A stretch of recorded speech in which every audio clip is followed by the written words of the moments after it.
¿Nos pones el tuit de Presidencia con el cual se desplaza a Julio Garro? Que por otra parte tampoco tuvo un gran perfil como secretario de Deportes, ni mucho menos. Quedó bajo la órbita del propio Scioli y terminó algo desdibujado. Por cierto, había entrado con alguna ínfula mayor, probablemente al gabinete de Javier Milei, o como parte quizá de un acuerdo con el PRO en la idea de cabalgar hacia una alianza estratégica en segundas líneas que finalmente no sucedió ni ocurrió. Ahora, más allá de esto, el tuit de la oficina del presidente donde comunica la salida de Julio Garro dice una frase muy interesante que vale la pena ampliarla. No solo para los integrantes de la selección, sino como método de vida a propósito de la libertad que tanto se pregona. Es la idea de que ningún gobierno puede decirle qué comentar, qué pensar o qué hacer. ¿Solo la selección argentina campeona del mundo porque es campeona del mundo? ¿O es en realidad algo más general? Yo creo que a ningún otro ciudadano, dice Débora con buen tino, también Pablo. Y dice, deja de ser su secretario de Deporte, ni a ningún otro ciudadano. Y la pregunta es, ¿y cuántas veces el gobierno cuestionó a alguien por comentar algo que no le gusta, por pensar distinto a lo que el gobierno piensa? ¿Cuántas veces hubo diatribas desde el púlpito oficial respecto a eso? No solo para con periodistas, sino para con adversarios, para con dirigentes políticos, sindicales, empresarios. Si esta es la regla, apliquémosla, me gusta. Porque en libertad cada uno puede pensar lo que quiera. Y en democracia además se construye en el disenso, siempre en el disenso. Lo otro es autoritarismo, verticalidad. Es en todo caso imposición, no libertad. Es lo opuesto, exactamente lo opuesto. Bueno, 3 o 4 cosas rápidas y al pasar. Primero, no quiero dejar de pasar por alto lo que dijo Maduro de cara a la elección del 28 de julio en Venezuela. ¿Podemos compartirlo? Porque hablando de hechos regionales y en la elección próxima en la región, que es Venezuela, donde además el régimen tiene perspectiva quizás de tener la elección más difícil de los últimos 10 años, Maduro hoy dijo esto. El 28 de julio, si no quieren que Venezuela caiga en un baño de sangre, en una guerra civil fratricida, producto de los fascistas, garanticemos el más grande éxito, la más grande victoria de la historia electoral de nuestro pueblo. ¿Qué quiere decir que es un baño de sangre? Que si pierde, de vuelta, esta idea de la democracia soy yo, nadie más que yo. Si gana otro, deja de ser democracia. Ya lo había planteado Massa, ¿se acuerdan? El gobierno que se fue. Ojo que está en riesgo la democracia, decían. No, es una elección. También rige para Maduro. Respecto a Biden, otro título, Estados Unidos está que cruje. Se confirmó que tiene COVID. No estuvo en un acto en Pensilvania, donde iba a hablar. Pero por primera vez lo más importante es que los demócratas repiensan la candidatura de Biden. Que a todas luces parecería marcar las encuestas, siempre relativas por cierto, todavía queda un trecho, le auguran definitivamente un fracaso electoral frente a Trump. Y lo concreto es que efectivamente se comunica hoy, el presidente lo hace en su red social, que ha dado positivo, se siente bien, agradezco todos los buenos deseos, estaré aislado mientras me recupere y durante este tiempo continuaré trabajando para hacer el trabajo por el pueblo estadounidense. Hacer el trabajo por el pueblo estadounidense. Yo creo que Biden a esta hora empezó a ser un enorme interrogante. Mucho más que después del primer debate, donde era espasmódica la reacción. Estamos hablando del país más importante del mundo. Bueno, y después, se lo decía Luis, ojo con el tema docente. En Río Negro, Bertinlec confirmó que efectivamente tiene temor de que las clases no se reinicien, porque no está acordando con los docentes. En Córdoba es probable que Yarlora decrete o vaya el gobierno a dictar la conciliación obligatoria para que vuelvan normalmente a clase la semana próxima los chicos. También hay una discusión con los docentes. Los universitarios están con la guardia alta y dicen que no volverían a reiniciar el ciclo lectivo para el segundo cuatrimestre si no hay aumentos sustanciales, porque dicen que están corriendo muy por detrás, no solo en términos de presupuesto, que zanjaron parcialmente con el gobierno hace 2 meses, sino en términos salariales. Han quedado muy postergados. Así que cuidado porque educación tras el receso invernal, todos tenemos el foco en las vacaciones, cuando se vuelva a clases, me parece que va a ser un tema. Otro tema es el frío y las heladas y el correlato económico, que básicamente pegan la inflación. Hoy se conoció el dato extraordinario, que con Pablo vamos a hablar en un ratito, respecto a esa inflación mayorista en torno a los valores o niveles de diciembre del 2021, es decir, una inflación que no se registraba en la Argentina desde hace mucho tiempo y que marca una tendencia, una expectativa de que el ciclo descendente pueda eventualmente continuar. Ahora, la estacionalidad de algunos precios estarían generando que en julio la idea de perforar el 4% tal vez empiece a quedar atrás. Varios relevamientos, más el tipo de cambio en alza, están demostrando de distintas consultoras que probablemente 4 sea el piso, no el techo. De hecho, el tomate subió 63%, la naranja el 22%, la banana casi el 30%.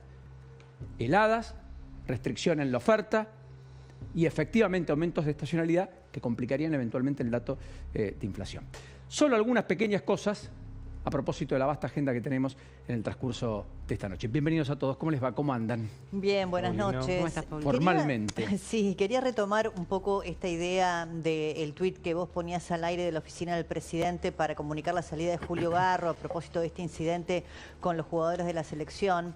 Me gustaría salir un momento de la superficie porque ese tuit también tiene otro tuit que hizo lo propio la vicepresidenta Victoria Villarroel. Y Victoria Villarroel en un largo tuit en donde también cuestiona, ¿no?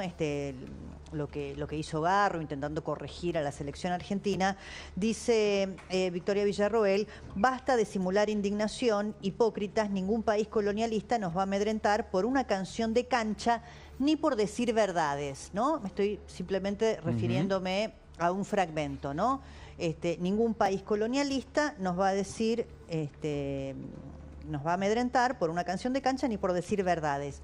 Yo me pregunto a qué se refiere, porque a lo mejor nos perdemos, ¿no?, en la superficie de los análisis.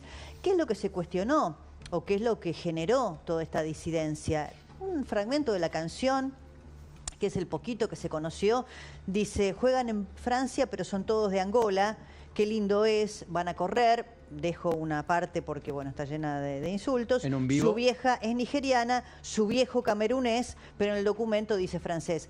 Entonces yo digo, si me corro de la superficie, ¿no?, independientemente de que Garro haya intentado meter a Messi, yo convalido que está pésimo lo que dijo Garro, nada tiene que ver Messi con todo esto, pero estamos convalidando estos dichos, ¿no?, respecto de nigeriano, camerunés, angoleño, con este tono xenófobo, despectivo, que no pueden tener el documento francés a pesar de haber nacido en Francia por el origen de sus padres. ¿Qué estamos convalidando? La homofobia, porque ni leí ese fragmento. Yo entiendo lo de la cancha, todo bien, pero Mira, se la dieron cuenta. convalidación no la comprendo. Comparto en un todo. Se dieron cuenta, además, los propios jugadores. Primero, Enzo Fernández pidió disculpas públicas. Segundo, le apuntaban a Kylian Mbappé, entre otros. Tercero, la Federación Francesa dijo que va a llevar a la FIFA los cánticos racistas de los jugadores argentinos. Estaban haciendo un vivo con 35.000 personas. Cuando empezaron a cantar eso, algunos se dio cuenta y dijo: sacá el vivo. Pero ya era tarde porque alguno capturó la imagen. ¿Cuál es la imagen? Esta, mira, esta es la que dio pie a todo lo que hemos visto y que terminó con la salida de Garro. Nacionalidad Brasil.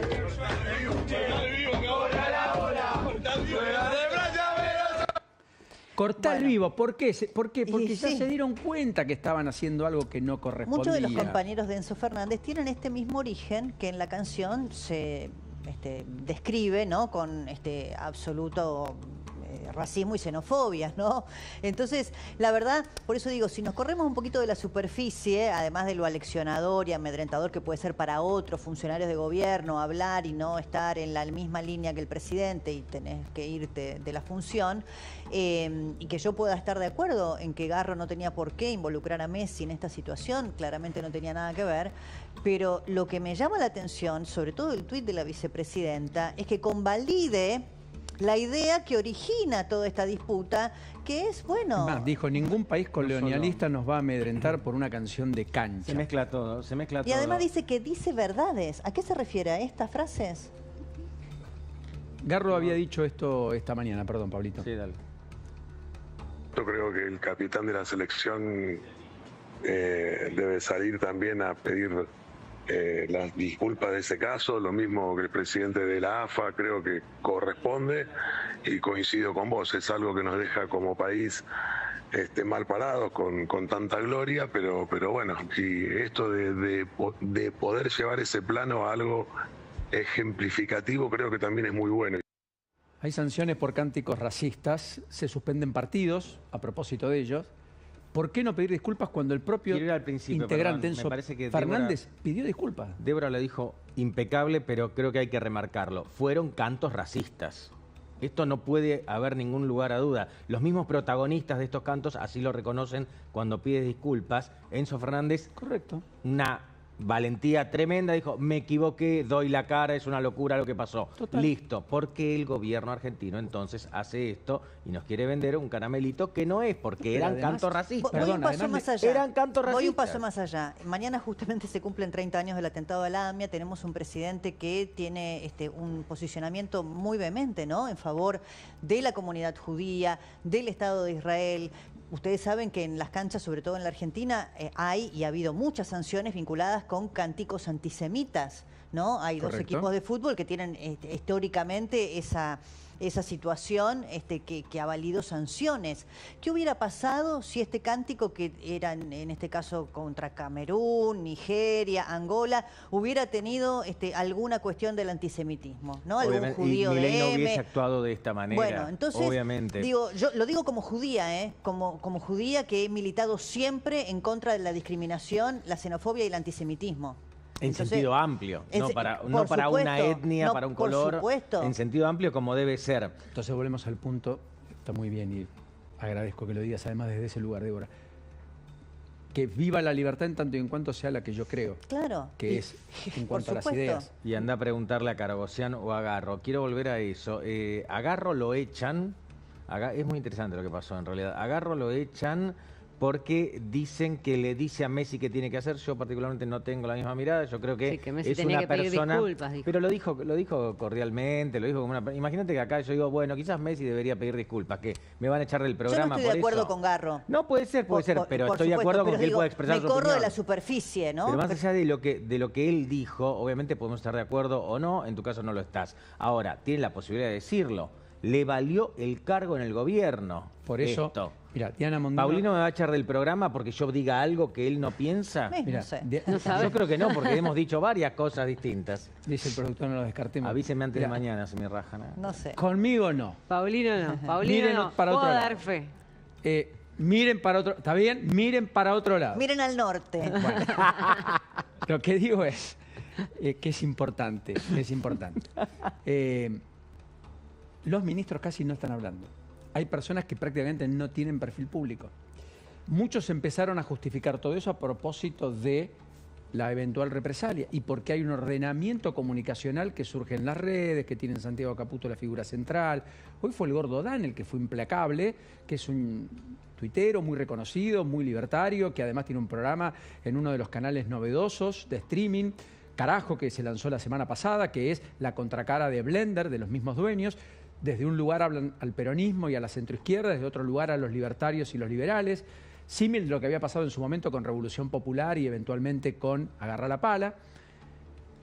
Todo lo cual puede ser un pingüe negocio. Lo que quiero decir es, el Gordo Dan, vos tenés el tuit del Gordo Dan, porque el Gordo Dan dice cosas que yo creo que trascienden incluso al propio Dan. Digo Gordo Dan porque es el arroba. Sí, claro, es el nombre de la cuenta. Exactamente. Recordatorio para funcionarios de tercera y cuarta línea, eso le dice Agarro de paso.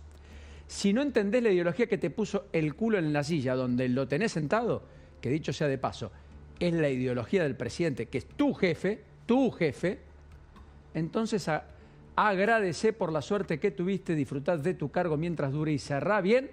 No me animo. Acá no, Sí. todo Bueno, muy institucional. quizás sea el alter ego, ¿no?, del propio presidente. A lo mejor hay hasta una suerte de consenso en el discurso y en lo que el tuit refleja. A mí por eso me parece que hay que correr un poco la hojarasca acá, a propósito de un homenaje a Sturzenegger, correr la hojarasca para ver dos cuestiones. Por un lado, esto que me gusta a mí, que es salir de la superficie para ver qué decía la canción en cuestión y si el gobierno convalida en nombre de, que se puede decir cualquier cosa. Yo digo, como judía, cualquier cántico, por ejemplo, antisemita, ¿Cómo reaccionará el gobierno? ¿Cómo reaccionaría? Si los dirigentes de la Asociación del Fútbol Argentino o los de la selección o alguien que gane los Juegos Olímpicos y traiga una medalla dijera cualquier cosa. Sí, les quiero poner un ejemplo. Y quiero terminar con esta idea. Entonces, por un lado está esa cuestión y por otro lado lo disciplinador del tema Garro, que decía Paulino. ¿En qué sentido disciplinador? Primero, corriendo otra vez la superficie, estaba dando una nota a María O'Donnell, ¿no? Recordemos cuál es la relación permanente, ¿no?, de cuestionamientos que hace el propio presidente desde sus cuentas o a través de retweets, ¿no? Y digamos, esta rivalidad que él expresa a través de los cuestionamientos a esta periodista, ¿no? Que también, hay que decirlo, en nombre de la libertad de expresión, ojo con esto.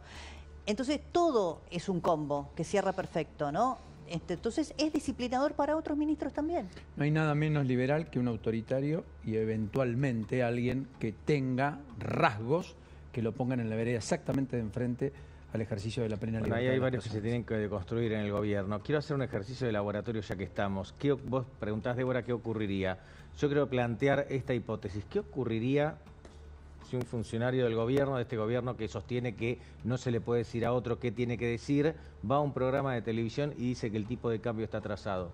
Lo echan. Eso es lo que pasó con Teddy Karagosian. Claro. Con lo cual, efectivamente, no pudo hablar libremente. No quiere decir que esté de acuerdo con Teddy Karagosian, de hecho hemos tenido varias discusiones. Te voy a poner pero lo algunos echan datos. por hablar. Mira, lo da en un contexto donde, por ejemplo, estaba mirando los datos de la industria textil. Topper en Tucumán paralizó la producción. Topper despidió en abril 120 trabajadores frente a la falta de ventas. Esta semana la fábrica licenció a los 1.190 empleados porque sus depósitos están con exceso de stock, no venden. En La Rioja se trabaja casi como en pandemia, el 30%. En mi ciudad, Las Flores, donde se produce en la provincia de Buenos Aires industria textil de primer nivel, donde estaba Adidas, Gatic, también hubo despidos. Por varias decenas, en ciudades de 20.000, 25.000 habitantes, todo eso tiene un correlato muy fuerte. No digo ni que esté bien ni que esté mal. Lo que digo es que Teddy Karagosian probablemente también habló por la situación del propio sector. Por su sector. Y efectivamente, con una mirada que el presidente ya conocía de antemano, lo conoce desde el 2017, que el propio Teddy Karagosian tenía, porque el propio Teddy Karagosian dijo algo más gravoso que lo del tipo de cambio retrasado. Dijo, es más, con esta reforma laboral tampoco tengo incentivo para contratar empleos. Igual porque yo, sigo teniendo una mochila y una cosa muy pesada. Igual ahí yo pienso lo siguiente, ¿no? Independientemente de esto que es la cuestión de fondo, ¿no? ¿Qué pasa con la discrepancia y con la disidencia? En un consejo de asesores uno tendería a pensar que el gobierno querría tener miradas diversas que quizá enriquecerían las medidas a tomar. Quizá en un momento de tanta turbulencia cambiaria e inestabilidad económica, lo que no sería conveniente es que eso se haga público. Igualmente creo también que en la Argentina está llena, porque si no, en esta Argentina de el blanco y negro, de la polarización extrema, de toda la mirada binaria, está lleno de empresarios prebendarios. Yo no lo conozco al señor Karagosian, pero digo, está lleno de empresarios prebendarios. Entonces acá no hay ángeles y demonios. No hay ángeles y demonios, entonces me parece que todos defienden intereses personalísimos, corporativos. Bueno, pero alguien lo puso a él en ese consejo de asesores. Está bien, pero no importa. Yo lo que digo es que no hay santos. No hay santos. Si al presidente no le gusta el señor Karagosian, tiene todo el derecho de decirle que prescinda de un rol que además es ad honorem, que es simplemente... eso ni hablar. Entonces, pero digo, ¿hay empresarios prebendarios en la Argentina? Sí. No hay santos. Nadie sale a hablar de manera inocente, nadie hace declaraciones públicas sin saber las consecuencias que eso trae, ¿no? Sí, yo te diría, es verdad, las generalizaciones por ahí son malas, pero en yo no lugar conozco, de nadie, la mayoría. Yo sí conozco muchos empresarios. Mira, en Tierra del Fuego, pues si hablamos de entonces... Conozco mucha gente muy loable que hace un esfuerzo enorme y titánico y que hace de la Argentina lo que la Argentina es, además todos los días, más allá de que también tenemos todos los otros. Muchos se beneficiaron con las políticas de subsidios del kirchnerismo, con el régimen de Tierra del Fuego. Entonces después es muy fácil salir a hablar en contra de las regulaciones o de la libertad o de las medidas del gobierno. Hay que ver desde dónde habla cada uno también. Es atendible lo que decís, Débora. El problema es que a Karagosian lo echan después de hablar.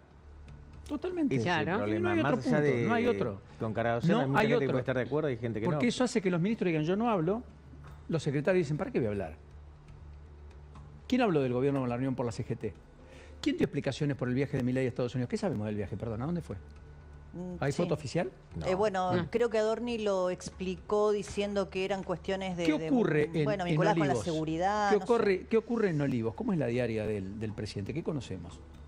Y ahí tenés que hacer pedidos de información pública. Está bien, pero lo que estoy diciendo es, de vuelta, no, es que no le quiero caer con el peso, lo que hace. Por eso, con el peso de...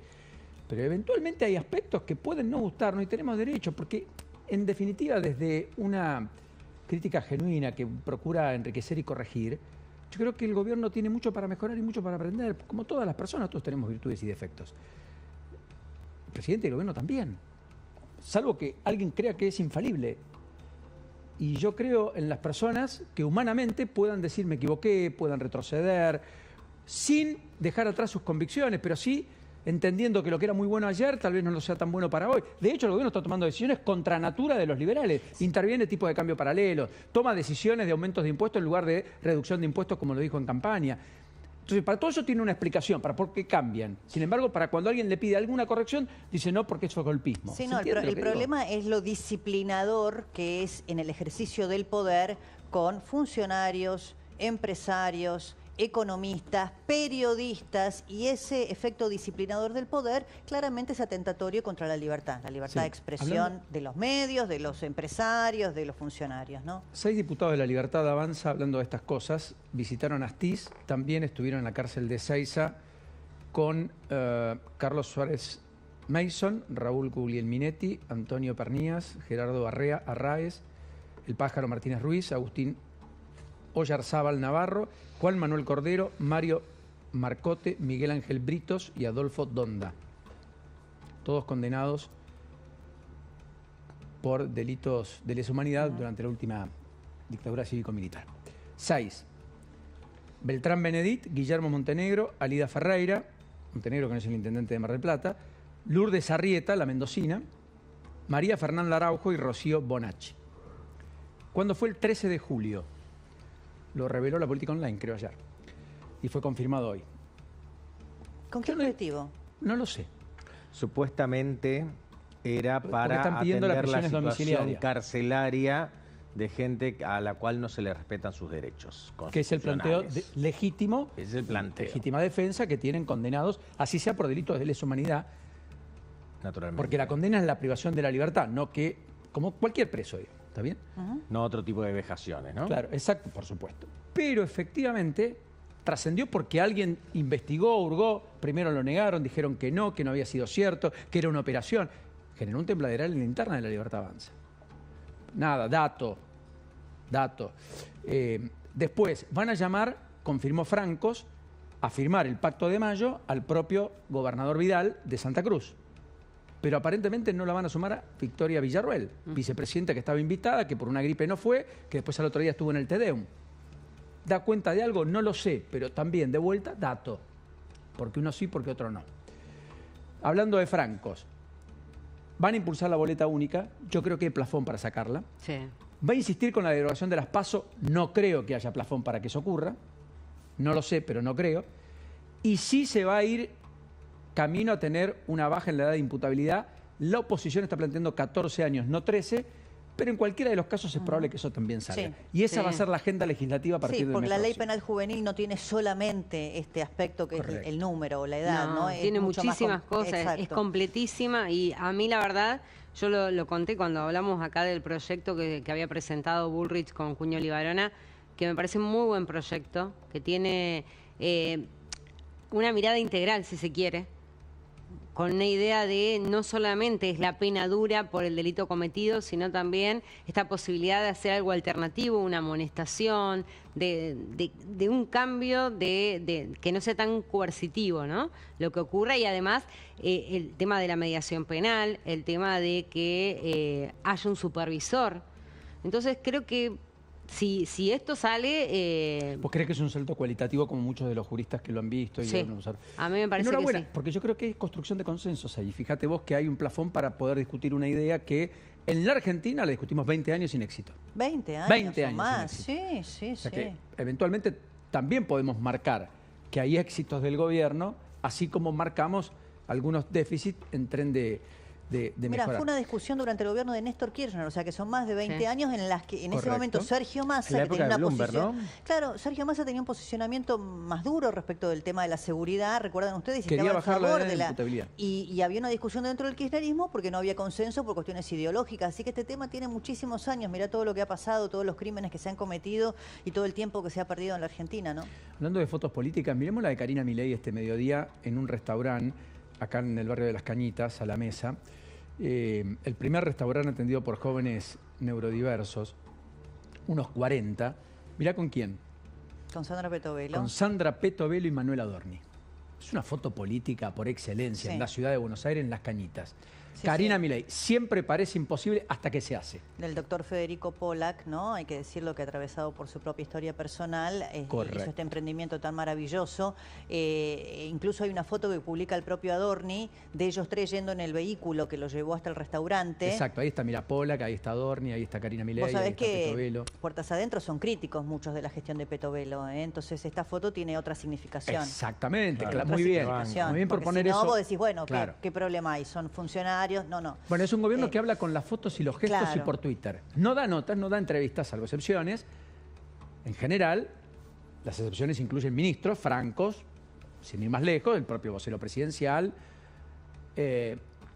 Luis Caputo, parcialmente, pero los gestos dicen mucho. Bueno, esto creo que es una foto de gesto de respaldo en medio de suspicacias. Ayer había algunos que decían que había un bajo nivel de ejecución presupuestaria, que había áreas que estaban muy devaluadas en términos de gestión por parte de Petovelo. Sin embargo, Karina Milei, el jefe, como dice Milei, salió a respaldarlo públicamente Sí. con esta foto. Bueno, y ayer mismo fue cuando Milei sale al balcón de la Rosada, acompañado por Adorni Petovelo, a la gente que estaba allí, le hace un gesto como diciendo vívenla o apláudanla, acá está Sandra Petovelo. A propósito de lo que hasta ahora era un poco en off the record, ¿no? Las críticas internas a la gestión de Petovelo en el Ministerio de Capital Humano.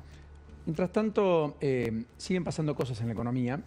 Hubo un dato de la siderurgia tremendo que quiero repasar antes de meterme de lleno en el tema dólar que va a explicar Pablo.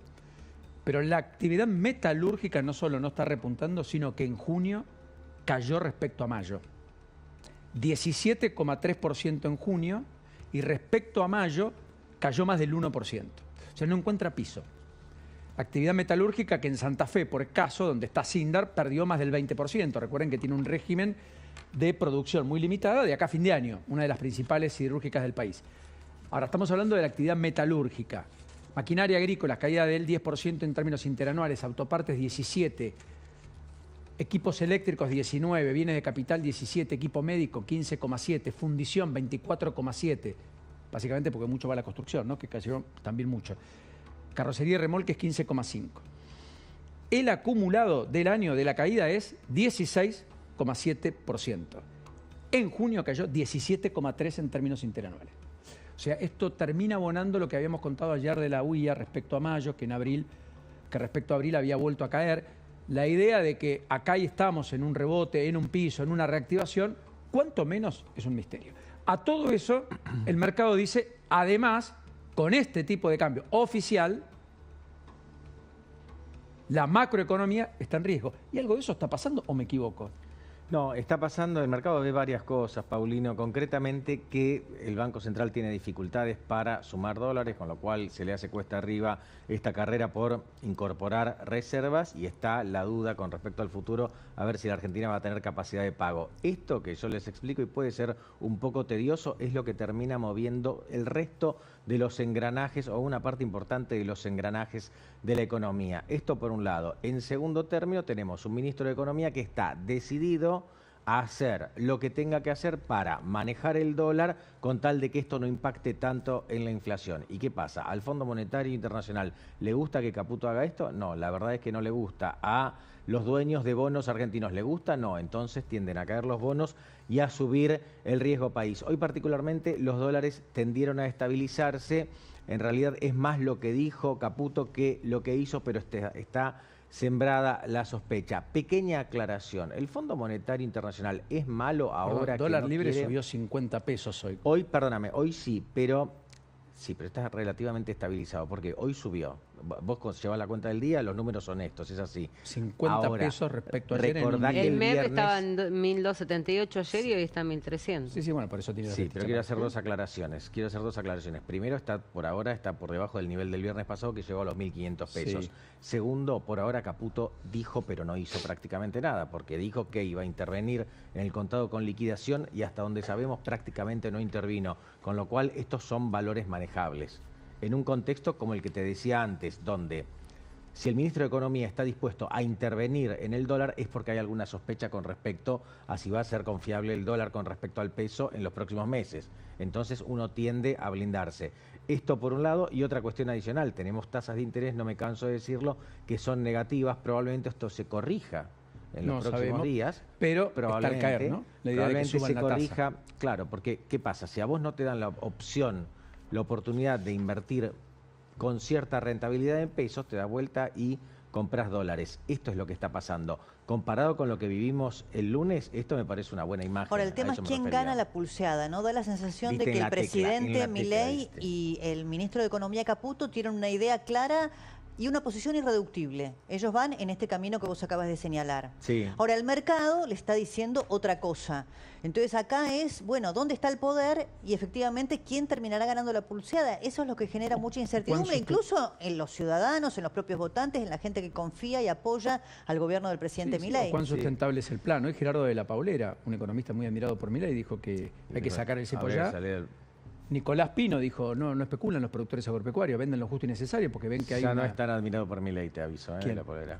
¿De la Paulera? Bueno, Porque está bien, lo criticó porque todo, a el que, Milei, y bueno, entonces porque todo el que critica a Milei, pero está bien, Bueno, pero podemos son las nombrar, personas que dijiste, Paulino, Pino, muchísimos economistas liberales que convergen en sus ideas o ideológicamente han estado siempre que del los han mismo lado abandonado. que el presidente y que tienen una idea distinta. Por eso digo, ¿dónde no van a encontrar el Bueno, punto de acá equilibrio Pino en esta dijo, el pulseada? productor, perdón, Débora, Sí, no dale. especula, no están vendiendo porque ven una brecha del 50% y porque venden lo justo y necesario y probablemente cuando tengan que volver a sembrar en septiembre, octubre, finalmente ahí sí tengan que hacerse de pesos y vendan para poder pagarle a los proveedores los insumos que compren.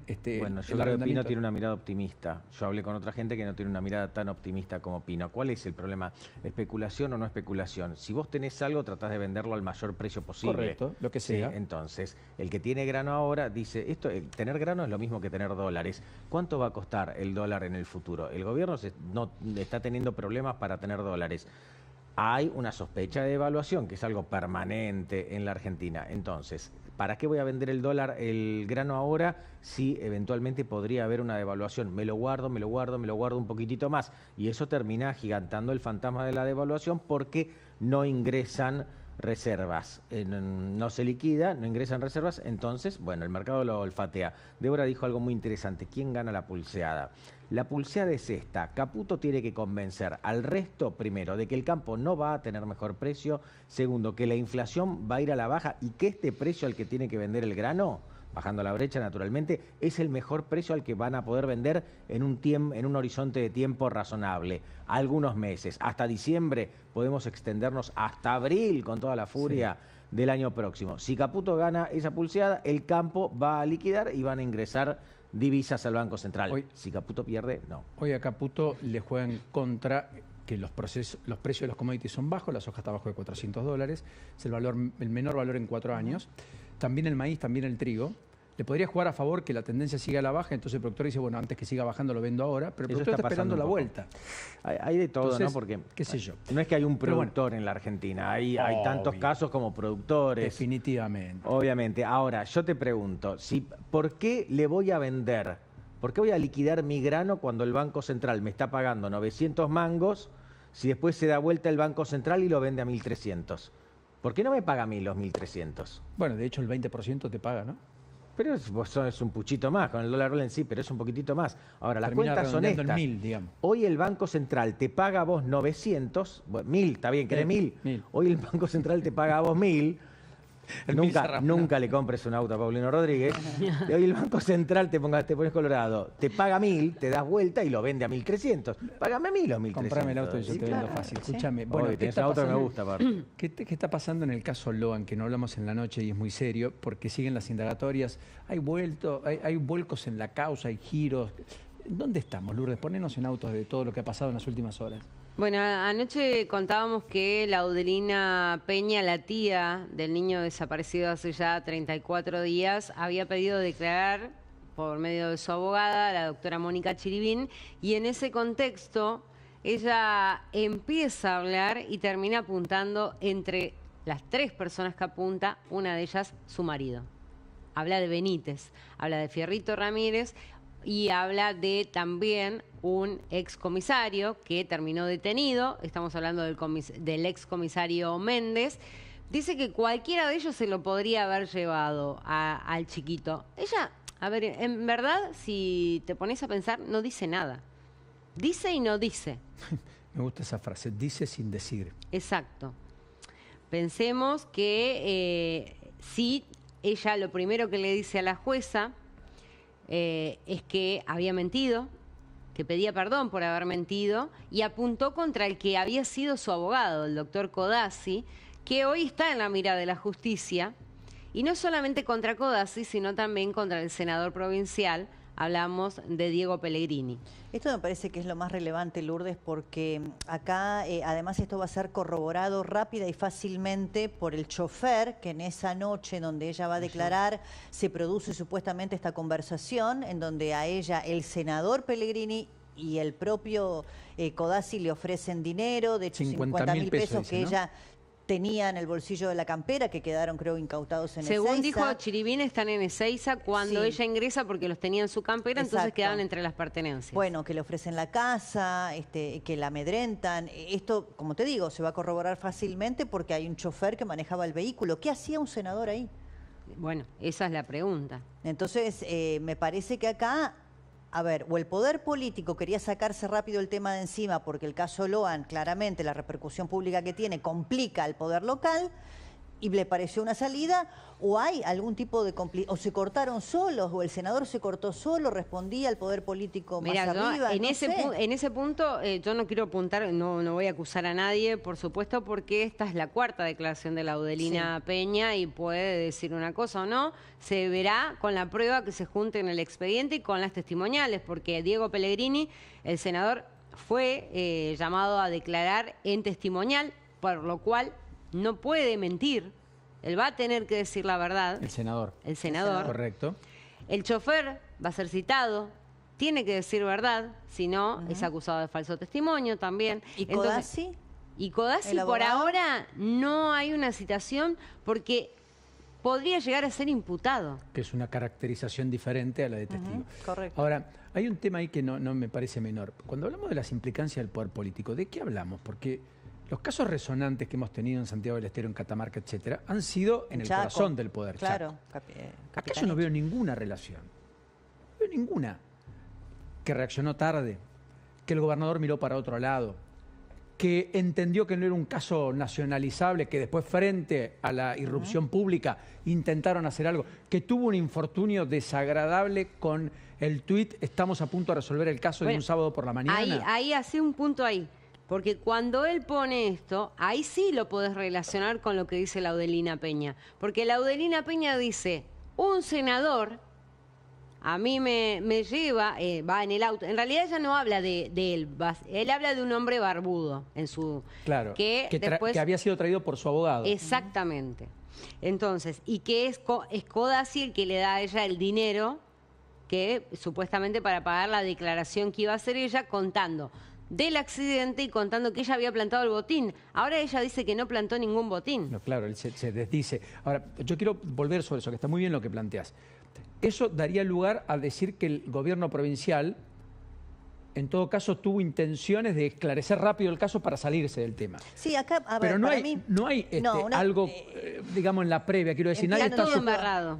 nadie está sospechando eventualmente de complicidades políticas, de que esto fue en el corazón del poder, que hubo un asesinato del cual alguien del poder tuvo parte, fue parte, algún hijo. Hay 3 interrogantes en este sentido.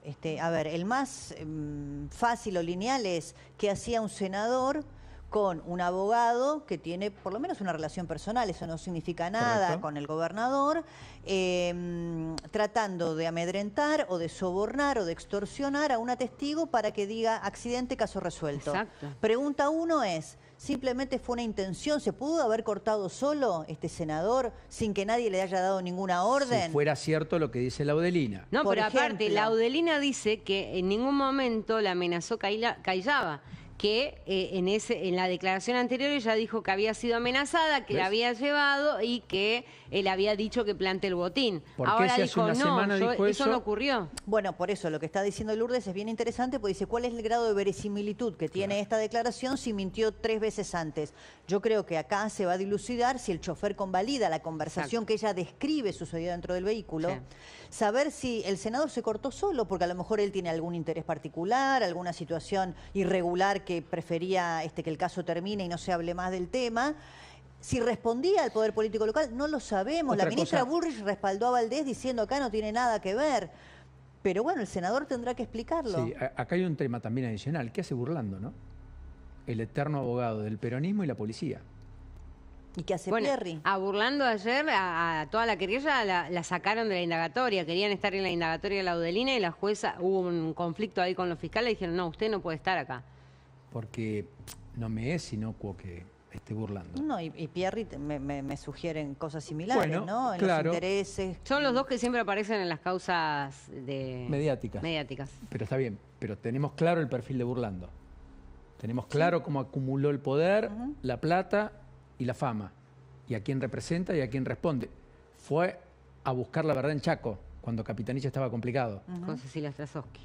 Apareció acá cuando el gobierno nacional tuvo una intención de destratar, que creo que recogió el guante después, al propio gobierno provincial, y cuando el peronismo olfateó sangre y quiso ir en un escenario de una provincia que tiene elecciones el año que viene. Claro, sí.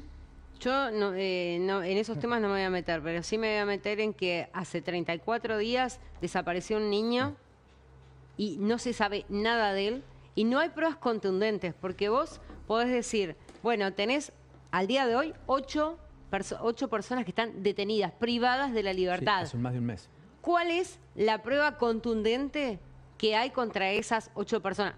¿Pueden ser delincuentes? No digo que Sí, no. sí, no, pero Ahora, ¿cuál es la prueba contundente que tenés contra esas personas para decir que fueron ellas las que sustrajeron al menor? Que fueron ellas las que le entregaron una red de trata? Que fueron ellas las que cometieron otro ilícito sobre el menor? ¿cómo vinculás a las 8 entre sí además? ¿Cómo las articulás en la misma Por causa? una foto. Hoy la vinculación Sí. es una Estuvieron foto, en un el lugar almuerzo, no indicado. que Y todos fueron al conversaciones naranja telefónicas, y ¿no? después Que va a algunas haber que conversaciones explicar, que sí. pueden ser molestas, pero tiene que haber más prueba y seguramente Está la muy bien el jueza la tiene y capaz que nosotros no la conocemos, Es porque probable. eso también, porque todas las medidas que se van tomando. Hoy yo escuchaba, no sé si creo que fue en tu programa, Débora, que salió el abogado de Ramírez, o en el pase Sí, que sí, hacías con Trebuch, Trebuch. sí.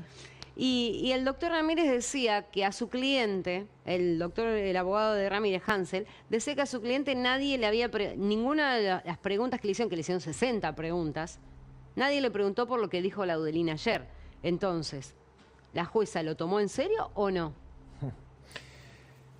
Mañana es el día de que declaran Pérez y Cayaba. Veremos Correcto. qué es lo que van a decir. Como sea, Ellos perdón. quieren declarar y el día viernes declara Maciel. Si que la es muy jueza- importante. Perdón, si la jueza tiene alguna prueba, está corriendo el reloj. Rápidamente lo va a tener que poner en El reloj va a usar. correr cuando ella termine las declaraciones indagatorias, que va a ser seguramente 22, 23, hay que ver cuándo declara Méndez, todavía no tengo la fecha. Y a partir de ahí tiene 10 días para resolver la situación procesal de todos los imputados. No puede pasarse de ahí. Volviendo a la política, 2 o 3 cosas. En un ratito les voy a contar algún detalle de la obra pública, los acuerdos con las provincias, qué está pasando, porque como bien contaba Cancelare aquí la semana pasada, el titular de Vialidad renunció y por lo tanto Vialidad hoy no tiene jefe, no tiene titular. Bértola, a eso me refiero.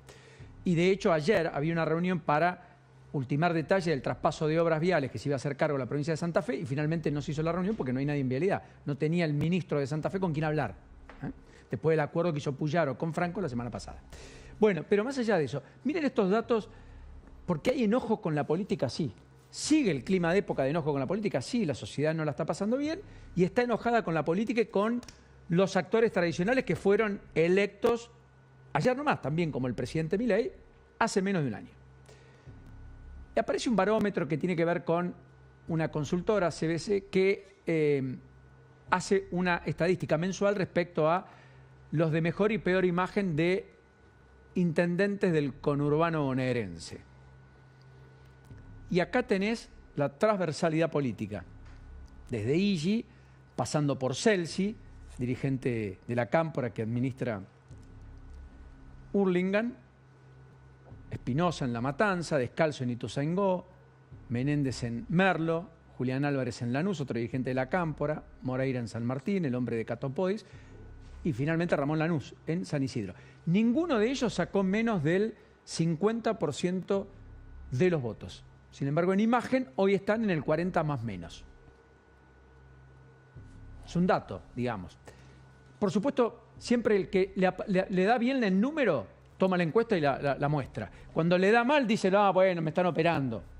Dicho sea de paso, no hay oficialismos con alta ponderación pública, incluido el gobierno, que no supere el 50%, porque la sociedad está enojada. Las encuestas en la ciudad, por ejemplo, hablan de un jefe de gobierno que no está pasando los 30 puntos. Eso es inédito.